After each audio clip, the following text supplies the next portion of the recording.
a CBC color presentation.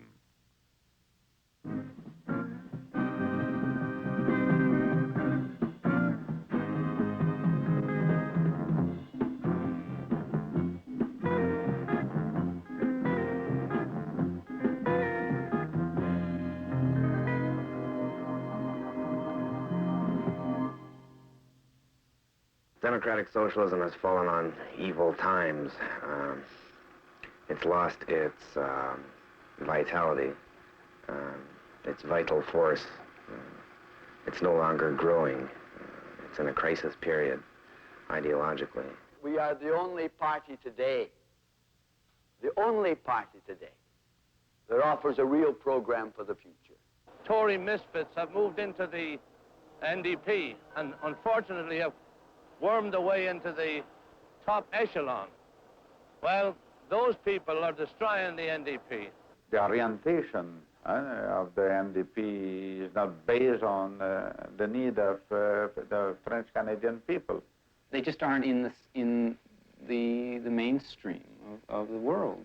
They no longer even bother to speak about socialism, and in those sections where they do speak about socialism, they substitute what I think are socialist slogans for a socialist analysis and a socialist strategy.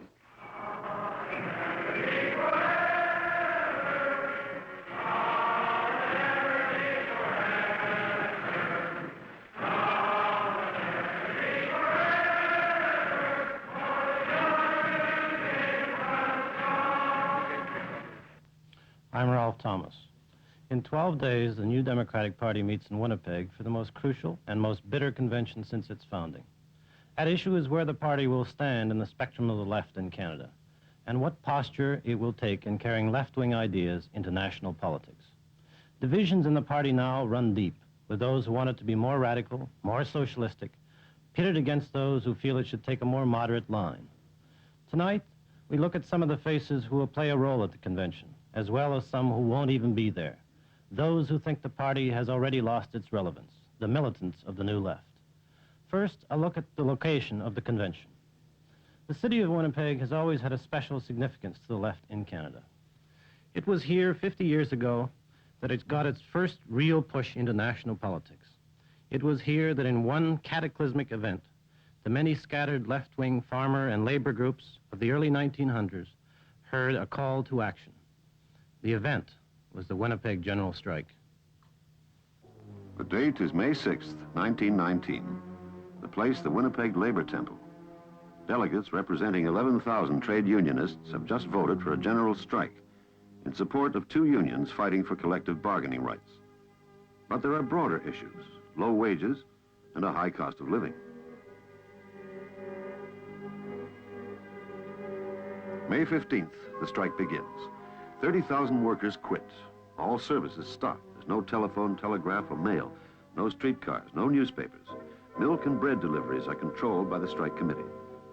The city splits into two camps. On one side, the workers, on the other, the general public, represented by the committee of 1,000.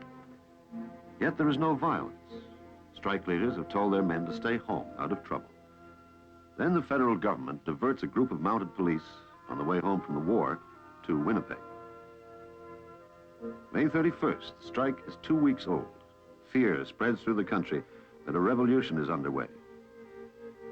Workers are out on sympathy strike in Toronto, Vancouver, Calgary, Lethbridge, Edmonton, Saskatoon, Regina, Prince Albert, Brandon, Port Arthur, and Fort William. Prime Minister Sir Robert Borden pledges his government to maintain law and order. Soldiers returned from the war, sympathizing with the strike, stage a silent parade in the streets of Winnipeg. 2 days later, they parade again. Then again the following 2 days. June 5th, a proclamation is read forbidding the parades. A special force of volunteer police is formed. June 6th, the Canadian House of Commons passes an amendment to the Immigration Act, making it possible to deport any immigrant without jury trial. Most of the strike leaders are, in fact, recent immigrants. June 9th, the regular police are dismissed because of their sympathy for the strike. The special police take their place. June 16th, 8 strike leaders are arrested and sent to Stony Mountain Penitentiary for possible deportation. They are released 5 days later, but by now, feelings run high. June 21st. The returned soldiers stage another parade. The city asks the mounted police to stop it.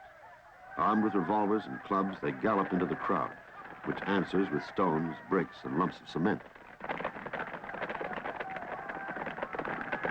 The riot act is read.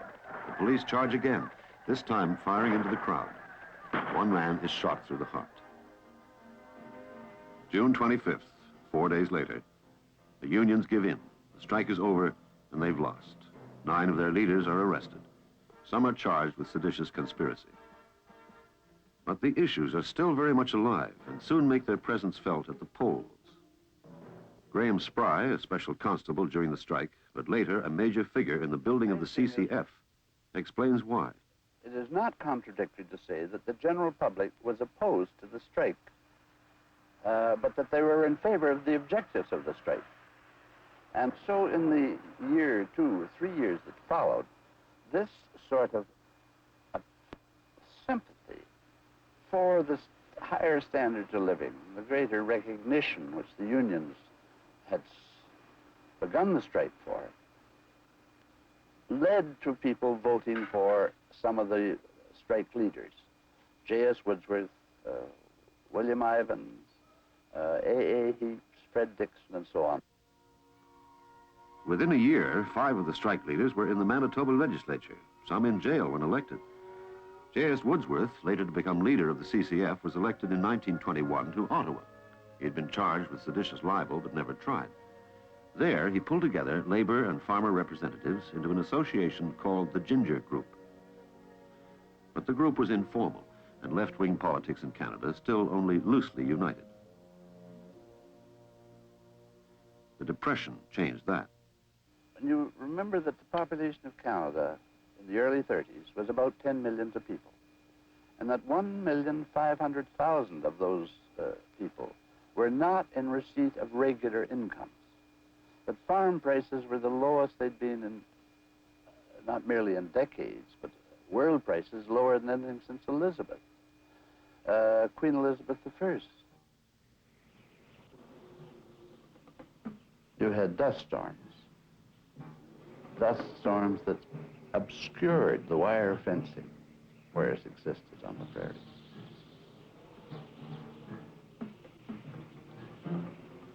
This was a disaster which, of course, the modern generation knows nothing about.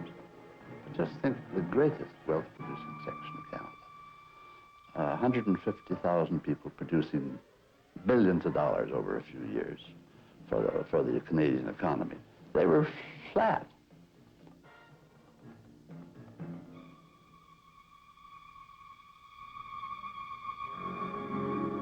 Then you had this huge mass of unemployment. At least 1 in 4 of the working population, the industrial labor force, was unemployed. Not unemployed for a month or 2, but unemployed for 1, 2, 3, even 4 years.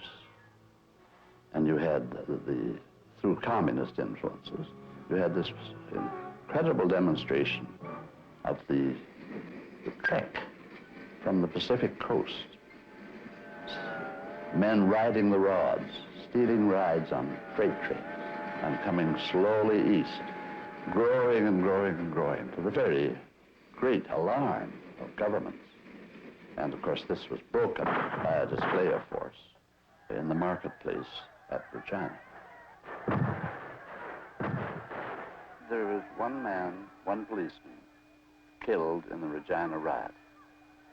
To the best of my recollection, this was the only fatal casualty in the whole of the Depression during any clash between the authorities and the unemployed or other protesting movements.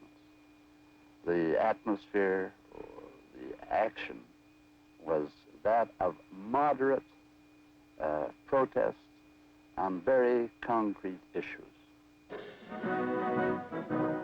By July 1932, the issues gave birth to a party, the Cooperative Commonwealth Federation, the CCF.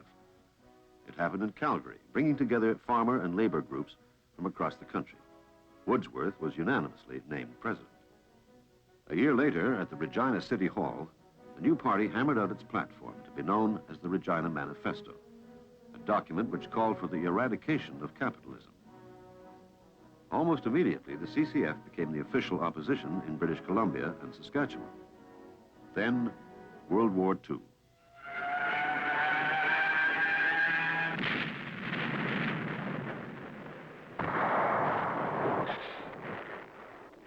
World War II, though it put people back to work, increased worker discontent. Restricted wages, a high cost of living, and the feeling that big business was profiting from the war helped socialist parties throughout the world. England in 1945 rejected Winston Churchill for the Labour government of Clement Attlee. Earlier in Canada, the CCF became the official opposition in Ontario and British Columbia. And in Saskatchewan, it formed the government under the leadership of T.C. Douglas. It looked as though we were on the march, and this really frightened the power structure. The result, of course, is that they put on one of the most vicious and effective propaganda campaigns I've ever seen.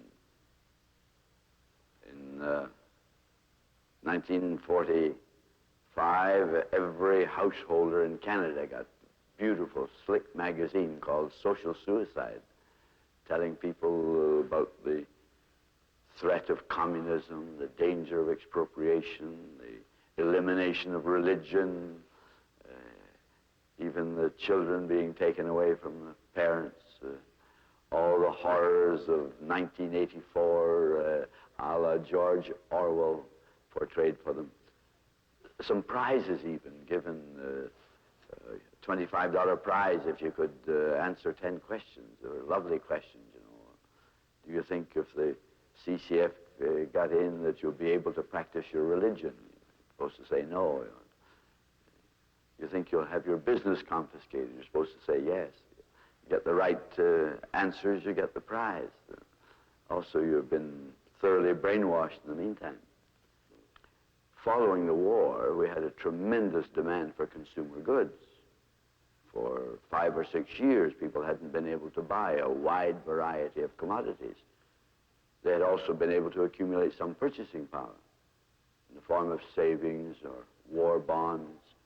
And the moment that goods were available, there was a great effective demand for those goods. So we experienced a period of unparalleled prosperity. And social democratic movements generally, except where there's a very well-informed and sophisticated electorate, don't fare well in a period of great prosperity. The slide downhill started in the late 40s, and despite intermittent successes, the party practically collapsed in the Diefenbaker sweep of 1958. Even its leader, M.J. Coldwell, went down to defeat. That year, the CCF and the Canadian Labour Congress decided to join forces and form a new party. The New Democratic Party. Chosen to lead it, the party's one big winner, Premier Douglas of Saskatchewan. Since taking over, however, Douglas has himself twice suffered defeat. Swept under in the Trudeau victory of last year, he changes seat and comes back again in the Vancouver Island seat of Nanaimo Couch in the islands. You people in the Nanaimo Couch in the islands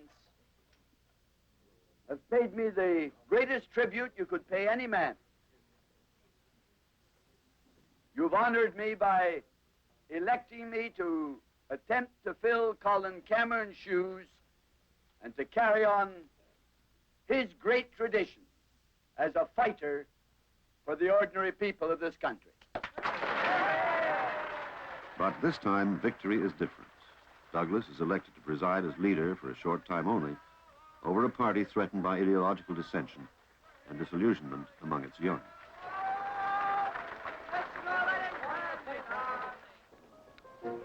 They've really fixed up this place, eh? This one in here. When?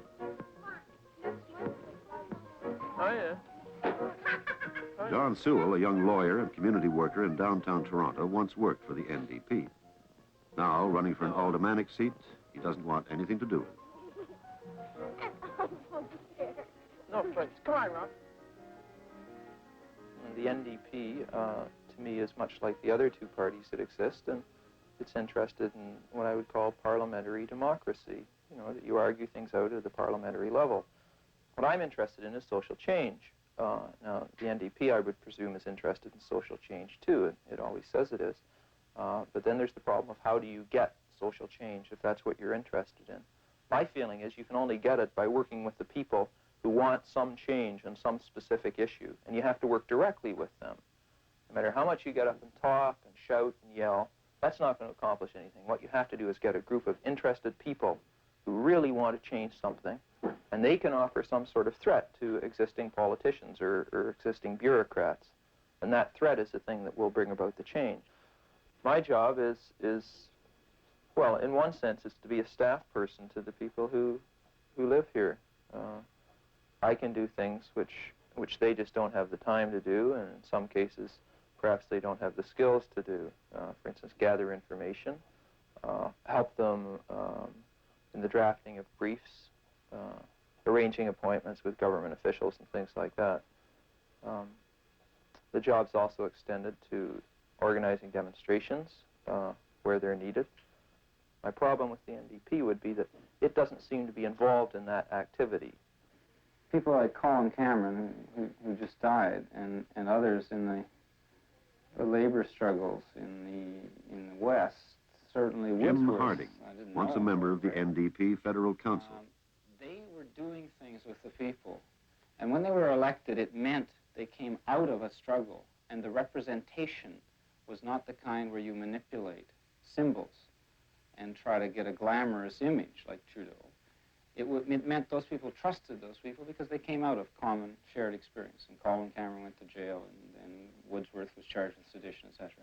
There isn't anyone now in the top of the NDP who did that, including Douglas. Douglas's real experience struggling for change is almost minimal. The time has come to challenge the party to either change so that it presents an alternative, or to create another political movement. They haven't gained electorally by playing the game, because if they are not an alternative to Trudeau, they'll elect Trudeau.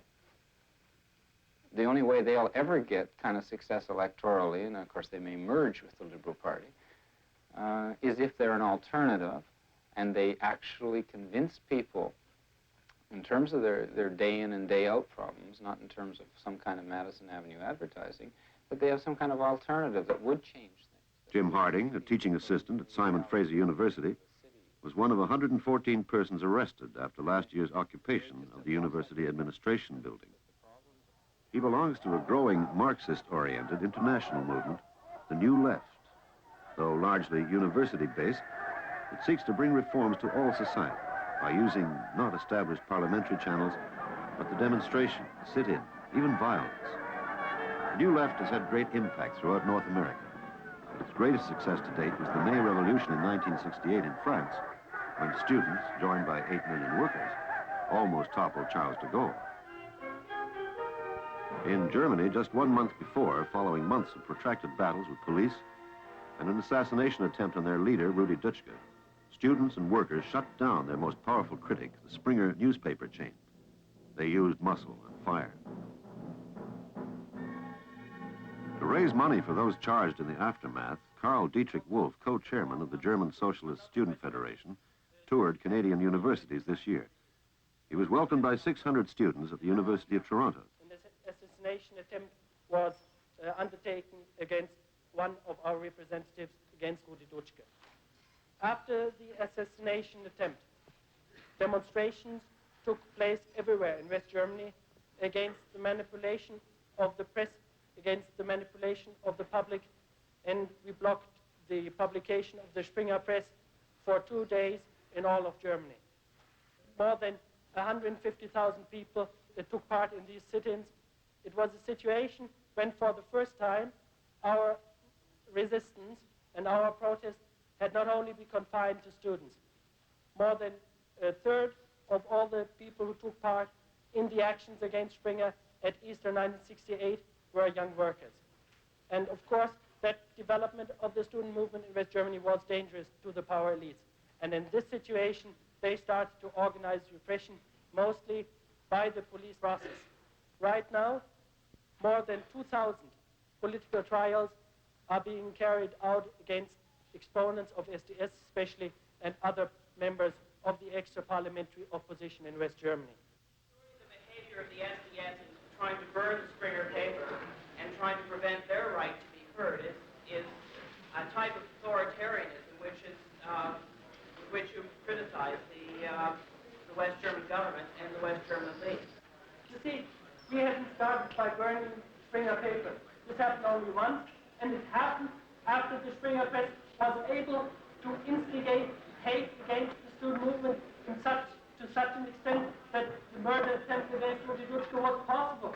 We are not going to be just clapped down and protested. We are going to resist.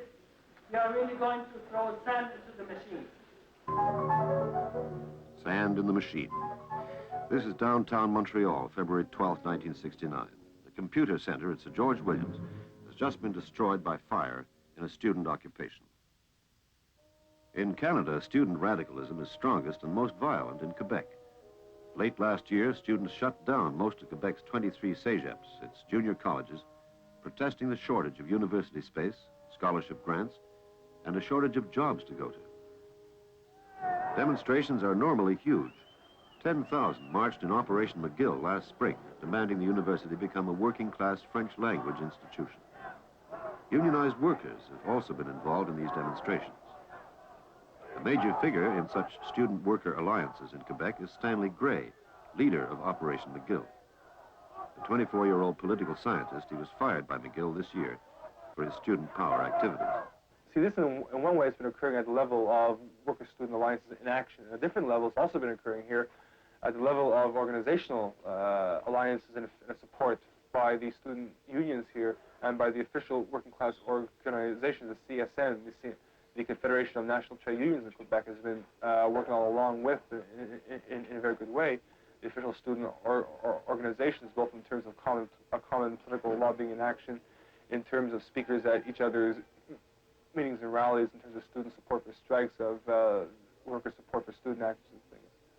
Of course, in Quebec, one has to understand that there are two aspects of oppression that exist here. The working class as a whole has lower standards of living, lower wages, and worse working conditions than, for example, the English-Canadian working class does. And there's another aspect which is very important here, in that the workers in Quebec are exploited and oppressed not only as a class, but also exploited and oppressed as French workers, in the sense that they have to speak, for example, they have to speak English at the workplace. They have to speak English at the workplace, and that all the higher managerial positions in industry and all, in fact, the elite positions in Quebec as a whole, as far as the economic system goes, are in the hands of English-speaking people.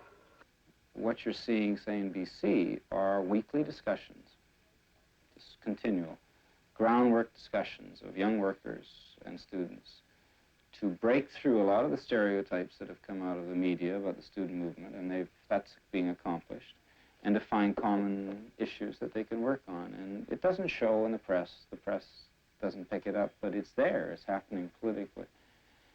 And in some places, like Port Arthur, in the Lakehead, you have high school students, university students, and trade unionists carrying on discussions about their common problems. The young workers know that the solution to automation is not to demand more and more employment. They know that there has to be a different way of distributing wealth.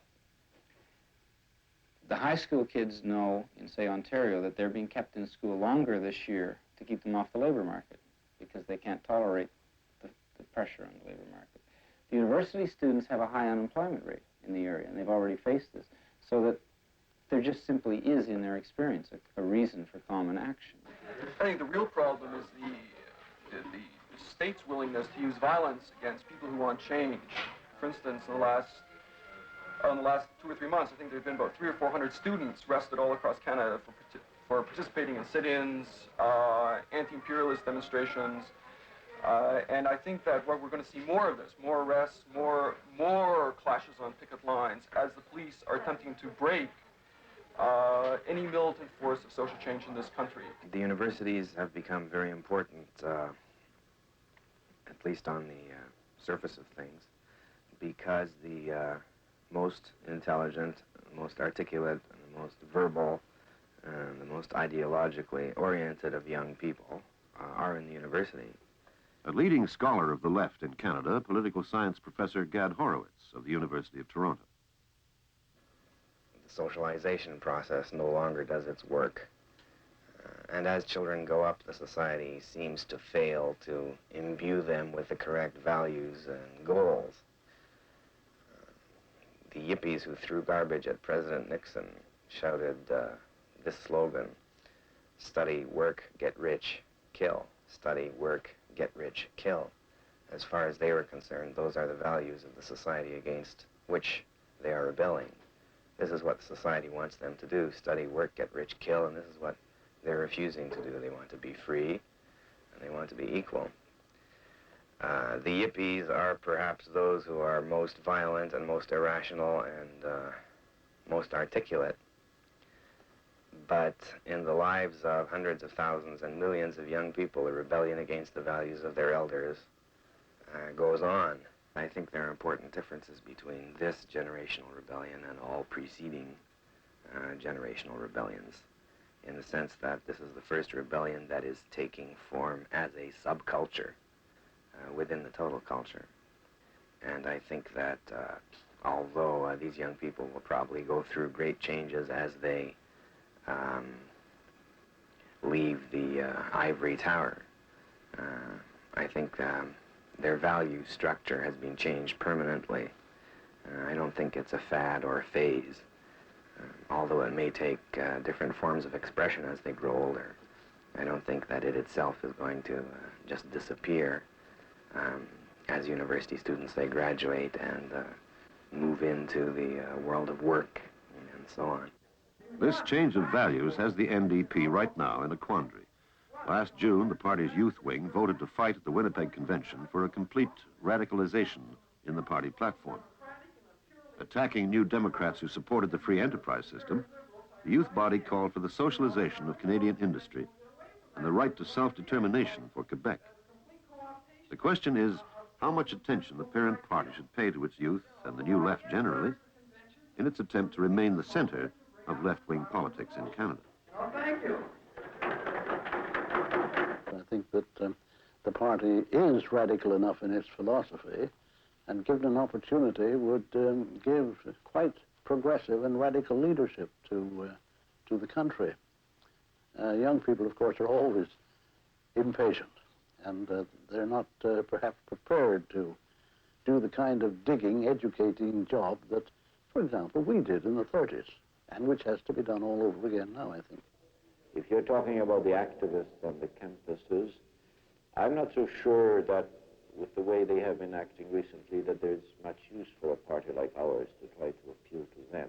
I don't view the Stanley Greys, frankly, certainly as socialist radicals, not in my ken. I'd be frightened, yes. I'd see an alliance there of nationalism and socialism, which has its antecedents in the 30s, in the most unpalatable parts of European history, not in the best utopian socialist roots. And the willingness to opt for extremes, the superficiality of the rhetoric, the inappropriateness of some causes. I think the whole language issue in McGill was a phony, and I think many of those who were engaged in it knew it was. These things worry me because they're too simple-minded, and simple-minded things often give rise to repressive attitudes. If one accepts the idea that calling the crowds out into the street will settle problems, then of course you do what the Jacobins did in the French Revolution, and Robespierre ends up on the very guillotine that he'd been building for everybody else. Because it ends up, finally, those who can get the biggest crowds onto the street win the argument. And this isn't a very intelligent or logical way to build a new society. I think that the militant student movement is a a passing fancy. I don't think that any political party would be wise to rely upon this development as a basis for long-run policy in the political life of this country. We could have a political party in Canada which is strongly socialistic in its approach to present-day problems and have no seats in Parliament. A party of that sort can accomplish nothing for members of unions or anybody else in Canada. I'm not interested in a party of that kind. I think a party of that kind is of no use to the trades union movement. Not all of Labour in the NDP agrees, nor do a number of prominent figures in the party. Jerry Gallagher, president of the Toronto Labourers Union, and a member of the party's Ontario executive. I want to become involved with every segment of the left that I can, so that we get ourselves completely identified with the left, with social reform and all the rest of the things we stand for. And I believe the only way you're going to get that is to stand up and say so. And the union leaders are not doing that. They're pussyfooting around, and they're destroying the chance that we have of getting into power. Revolution is rife in the world today, and the rebellion is everywhere. And they haven't caught this trend. They don't really understand what's happening. It's an era of protest. When I heard about the student riots and so on, I didn't have the benefit of a college education myself, and I don't like to see colleges burned down. I don't like to see computers broken up, like in Sir George. So, when I didn't understand, I went to find out. I went to the University of Toronto and I spoke to the students and their various organizations. And I began roots. And the willingness to opt for extremes, the superficiality of the rhetoric, the inappropriateness of some causes. I think the whole language issue in McGill was a phony, and I think many of those who were engaged in it knew it was. These things worry me because they're too simple-minded, and simple-minded things often give rise to repressive attitudes. If one accepts the idea that calling the crowds out into the street will settle problems, then of course you do what the Jacobins did in the French Revolution, and Robespierre ends up on the very guillotine that he'd been building for everybody else. Because it ends up, finally, those who can get the biggest crowds onto the street win the argument. And this isn't a very intelligent or logical way to build a new society. I think that the militant student movement is a passing fancy. I don't think that any political party would be wise to rely upon this development as a basis for long-run policy in the political life of this country. We could have a political party in Canada which is strongly socialistic in its approach to present-day problems and have no seats in Parliament. A party of that sort can accomplish nothing for members of unions or anybody else in Canada. I'm not interested in a party of that kind. I think a party of that kind is of no use to the trades union movement.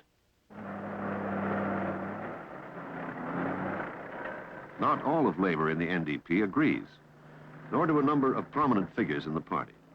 Jerry Gallagher, president of the Toronto Labourers Union, and a member of the party's Ontario executive. I want to become involved with every segment of the left that I can, so that we get ourselves completely identified with the left, with social reform and all the rest of the things we stand for. And I believe the only way you're going to get that is to stand up and say so. And the union leaders are not doing that.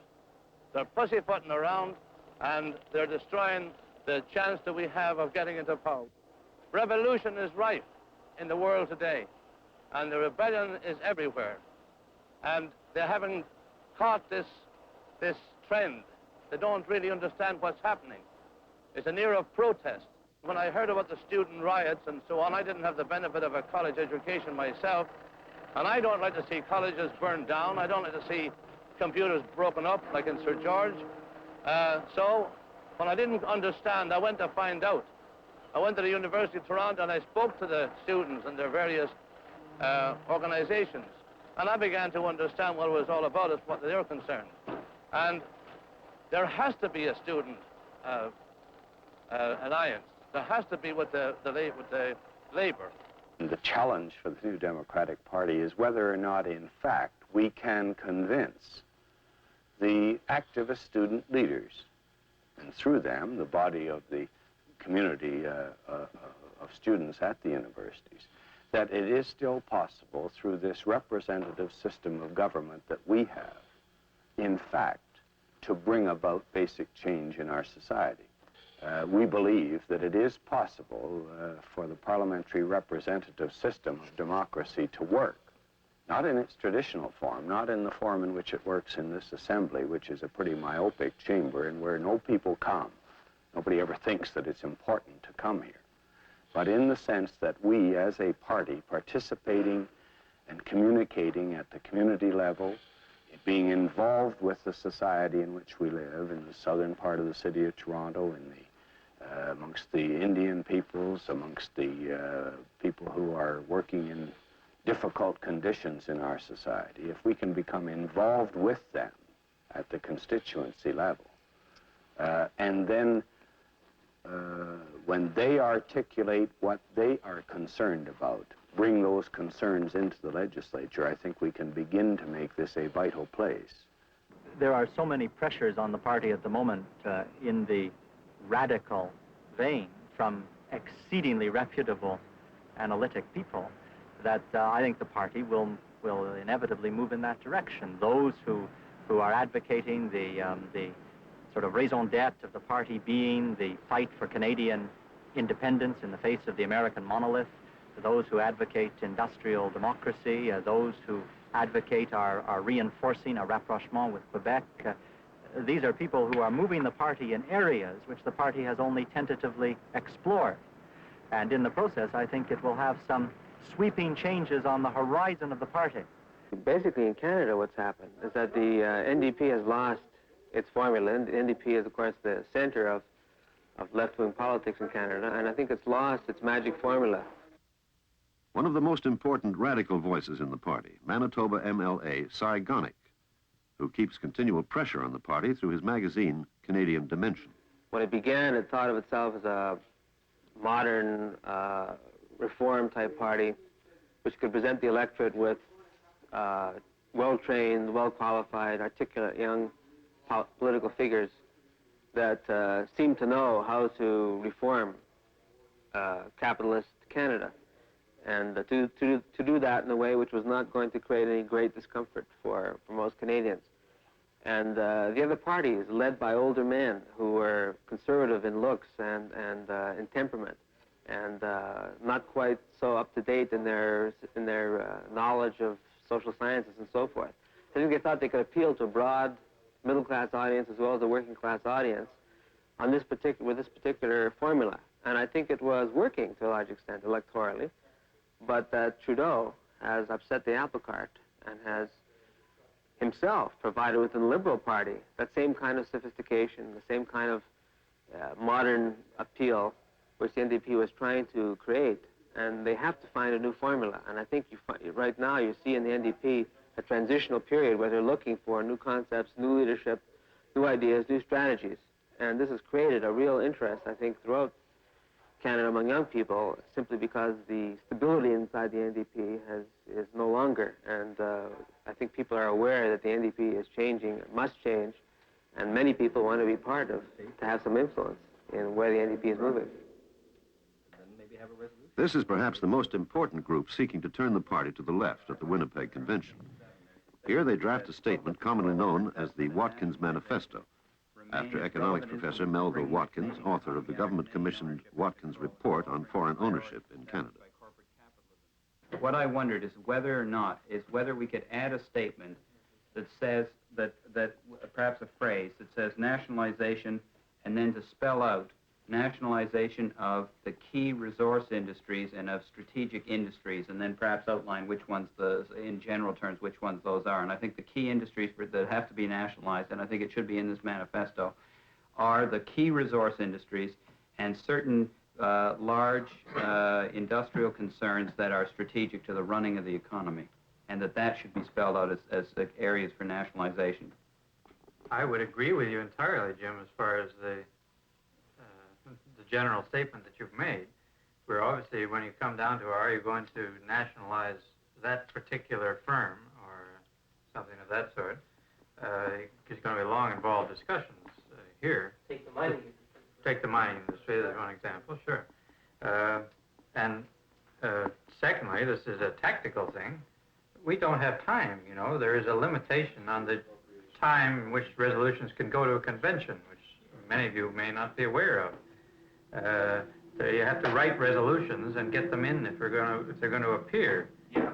And it seems to me that what we should be doing, therefore, is that we can't put it in here. We can put in some sentence such as the key resource industries and leave it at that. But if you start naming what they are... No, I'm not in favor of naming what they are. I'm in favor of naming the areas, because the areas in general terms. And the reason for that is that I think that that there are two strategic areas where if you don't talk about nationalization, this document becomes a waffle document. This is still waffling because all you're saying is key industries. You know, I don't think it's any less of a waffle, if you want to put it that way, than what is here already. I'd be happy to see it there, but I don't think it's... It makes the waffle more precise. It makes the waffle a little more precise. I think the symbolic significance of the manifesto is that we're committing ourselves to nationalization. And we should avoid being any more specific at this time until within a year we can damn well come up with some good papers and say, no, we're going to nationalize X industry and this is how we're going to go about it. You know, I think in terms of the convention, if we say we're committed to nationalization, and then we can frankly say, well, we don't know right now, damn it, we're going to do some work, and we're going to then say X, Y, and Z sectors of the economy should be nationalized. Because, well, we had one session with some economists from McGill recently who raised a hell of a lot of questions for me as a non-economist about what the hell is a key industry. But if you say because some McGill economist, and you're not an economist, has said, well, I don't know what the key industry is. I'm not an economist either, but in BC, I think it's the forestry. I'm not certain, but I think it's the forestry. And there's a big five, and there's a lot of small fry there. No. Well, can you leave the small fry? And it's obvious, you know, you don't want to go and take every Paul Bunyan. I would say the key industries, resource and otherwise. I would say that. Resource and otherwise. Yeah. All right, well, the consensus then seems to be key industry, basic resources, and finance and...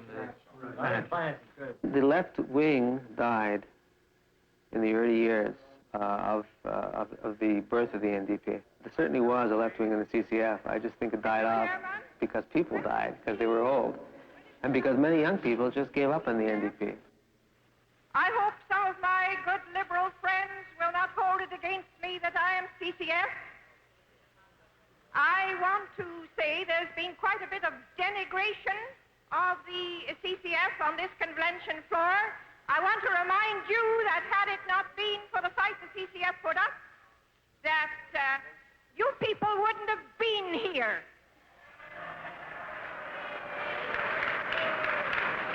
Had the CCF not stood firm as a rock on its principles all these years, Will the delegate please, there was not...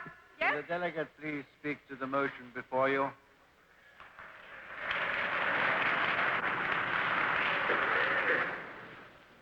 If the CCF hadn't stood firm as a rock, we wouldn't have this great gathering here.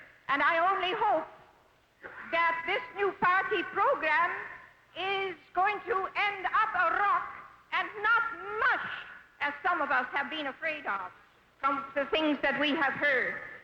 In the late 40s and in the 50s, as a result of the Cold War, the polarization of the world into opposing camps, and as a result of the electoral successes of socialist parties in various countries, and the experience of socialist governments in various countries, socialism began to liberalize itself. The main sign of liberalization is the inclination of socialist parties to forget their early doctrines of public ownership. The notion that government ownership, at any rate, of the commanding heights of the economy would solve most of the problems of the society, or at least was essential as a foundation for the solution of these problems. This notion has disappeared. Nationalization can be a very clumsy tool in some instances. It can lead to bureaucracy. If you control the monetary policy, the fiscal policy, and the investment policy, it doesn't make much difference who has a title deed to the industry. And consequently, in many countries, and the Scandinavian countries are the best example, they have demonstrated that without mass nationalization, it is possible to have a socialist society. A good example is that in countries like Portugal and Spain, you've got more public ownership than you have in Sweden. We have probably more public ownership in Canada than they have in Sweden. But Sweden has a socialist society. You must remember that the Regina Manifesto was written at a time when the entire economic and social system was disintegrating, not only in Canada and not only in North America, but all over the world. And there were no social security systems of any value at the time. People often forget that we didn't even have unemployment insurance in those days. There was a little bit of an old age pension, and that was about all there was at the federal end. Well, in that situation, there seemed to be no answer other than a large-scale takeover by the government of private industry to see if the profit motive could be relegated to a secondary position and the industry produce for the needs of the people. Well, since that time, there have been important changes in the economies of the Western world, of the capitalist economies. There have been new tools developed to control existing enterprises. There has been a great deal of expansion in the economic development, a great deal of technological change, a great many scientific inventions, and a much larger scale of government intervention. Now, these developments have naturally made necessary a readaptation of basic socialist theory to the new times. I think that the New Democratic Party emerged in the 1950s at an age where just about everybody was more or less agreed that capitalism had satisfied basic economic problems. And therefore, what was required, as far as the NDP was concerned, was a regulation of capitalism, reform of capitalism, fulfillment of the welfare state, that sort of thing. Now, it's not so clear that capitalism is solving basic problems. Poverty has become we've become very much more conscious of poverty within our own society. Vietnam War has burdened everybody and affected everybody to the point where we no longer believe that American capitalism has solved their problems. And the racial conflict in America. Why can't America solve their problem of black people? Well, one of the reasons is that they can't find the money to put into housing, to put into their slums. Not that that is the only solution, but that has to be part of the solution. Why can't they? Because they're in love with their second cars and their color TV, and they won't give these things up to house black people. And that's product of the corporation and advertising. And the whole effort to create this compulsive consumptionism, people wanting more and more and more, never satisfied with what they've got.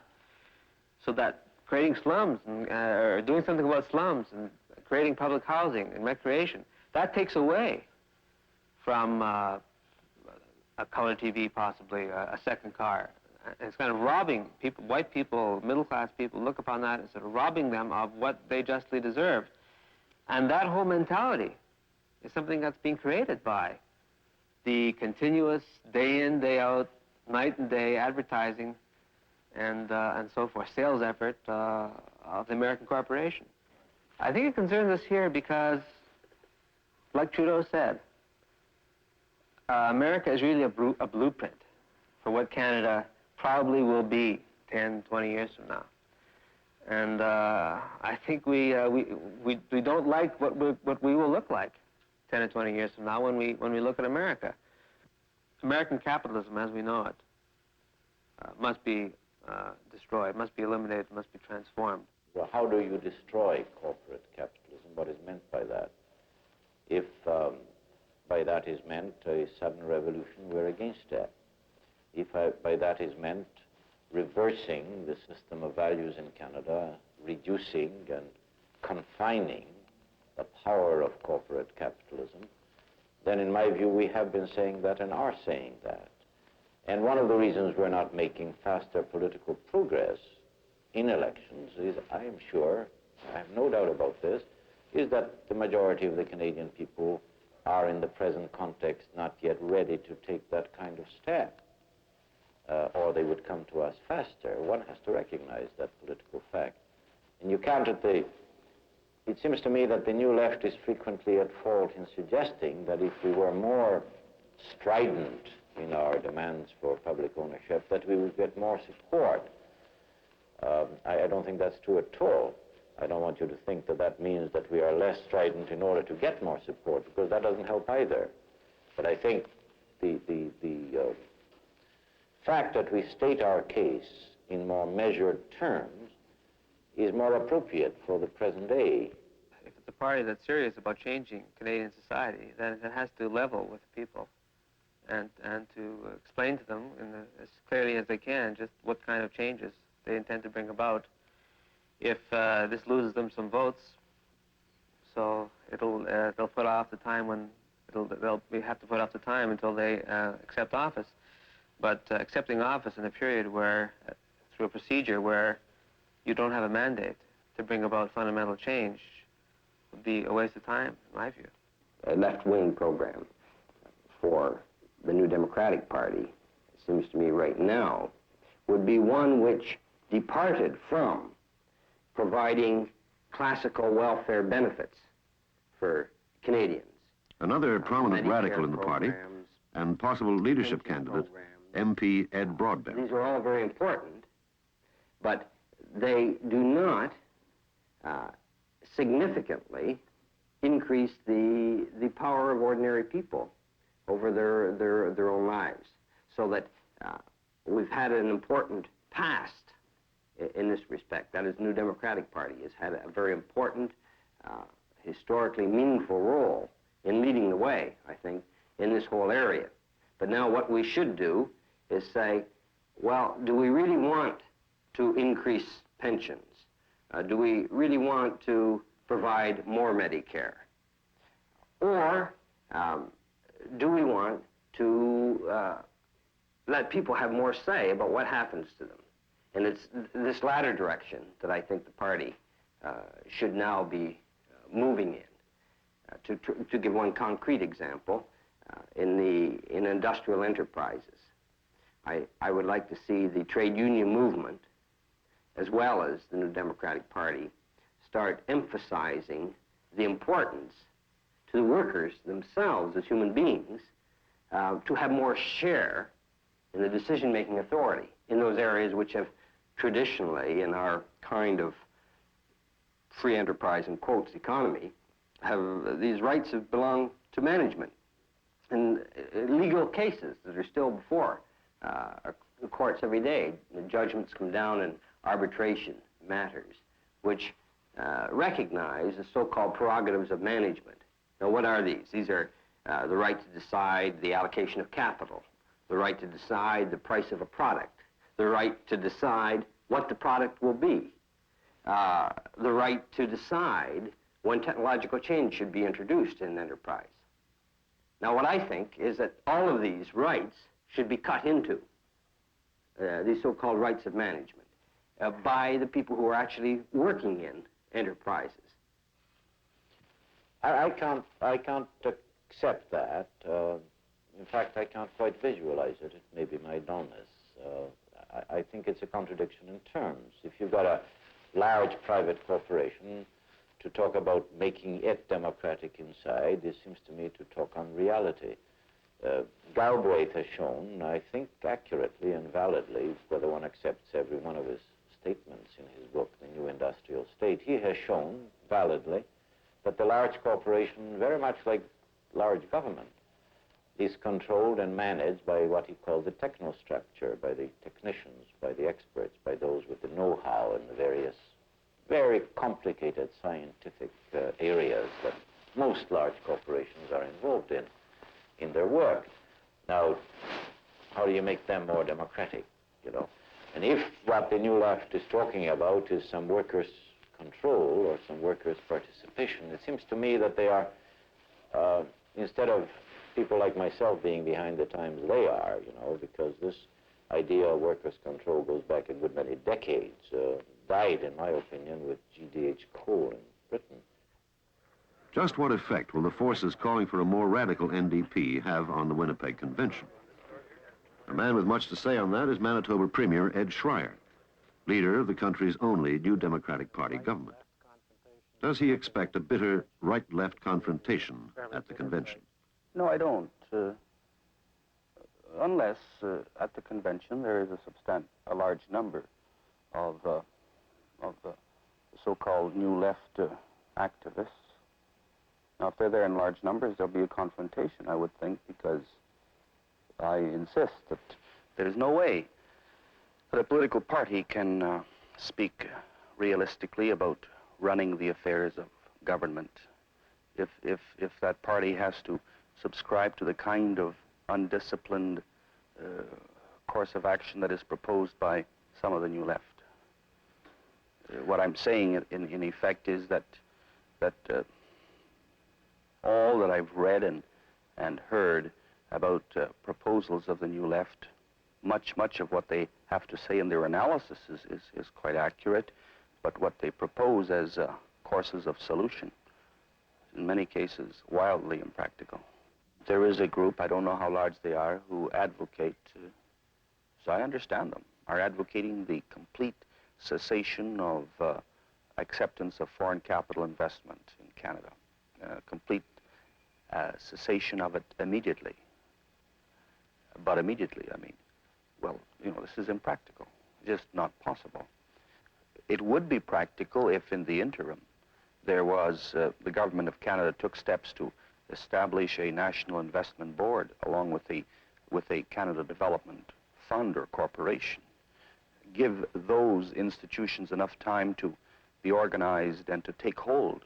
Then one could talk, somewhat realistically at least, of a very tight control of the importation of foreign capital. But until that time, it's absurd to even suggest that it can be implemented or should be, because it would mean an immediate drop in development programs and in living standards. Do you think that the philosophy of the party is really committed to changing the society in which we live? Yes, but by degree. By degree, not by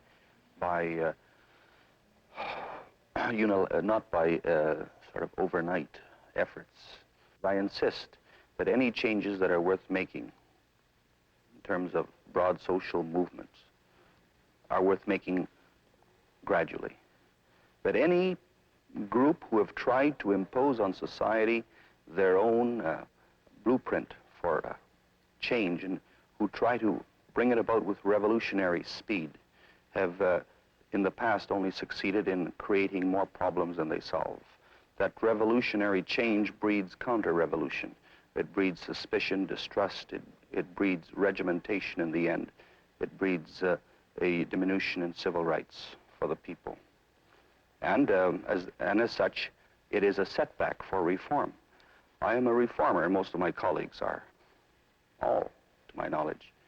And a true reformer wants to bring changes about in such a way that there is at least enough consensus in society that it will be lasting and durable. Revolutionary change is never lasting or durable without repression, and we're not interested in that.